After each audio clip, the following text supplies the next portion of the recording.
Wild brew malt drink, যেটা price 100 টাকা। এটা 100 টাকা দিয়ে আমরা কিনেছি। আজকে আমরা এটা রিভিউ করব। আমি অনেকগুলো রিকোয়েস্ট পেয়েছিলাম, যেহেতু ওয়াইল্ড ব্রিউ পিচ মল্ট ড্রিঙ্কে আমরা রিভিউটা করেছিলাম। সো ওয়াইল্ড ব্রিউ মল্ট ড্রিঙ্কের রিভিউটা আমরা আজকে করছি।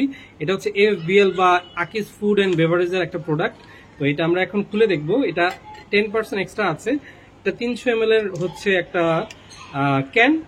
সো এখন 10% মিলিয়ে 300 ml, আর 300 ml এর পরেও 10% এক্সট্রা আছে কিনা সেটা আমার এখানে বিস্তারিত পাইনি। সো দেখা যাক, আমার এটুকুই ইনাফ। একটা সুন্দর স্মেল আসছে, ওয়াইল্ড একটা স্মেল। দ্যাট মিনস এটা খেতেও মনে হয় একটু ওয়াইল্ড হবে। আমরা একটু দেখি এটা ড্রিঙ্কটার কালার কেমন। Wild brew peach malt drink যেটা আমরা খেয়েছিলাম দেখতে অনেকটা ওই রকমই, তবে এটার কালারটা আমার কাছে তুলনামূলক বেশি গাঢ় মনে হচ্ছে। 100 টাকায় এরকম একটা দেখতে অনেকটা বিয়ারের মতো, এবং অনেকে আসলে এটা বিয়ারের ফিল নেওয়ার জন্যই খায়, আমি শুনেছি অনেক থেকে।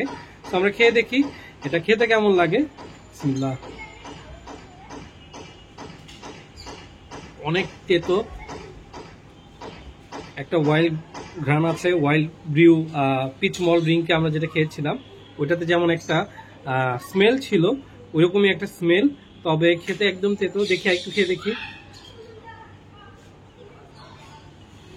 হ্যাঁ, মনে হচ্ছে চিরতার পানি গুলিয়ে খাচ্ছি। খেতে কিন্তু স্মেলটা অনেক ভালো।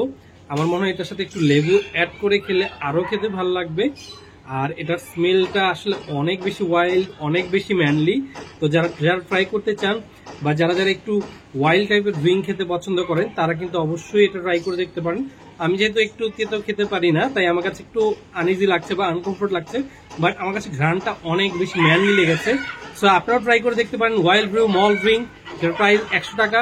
থ্যাংক ইউ সবাইকে। আমরা নতুন আরো অনেক ড্রিঙ্ক নিয়ে আসবো। ভালো থাকবেন, সুস্থ থাকবেন।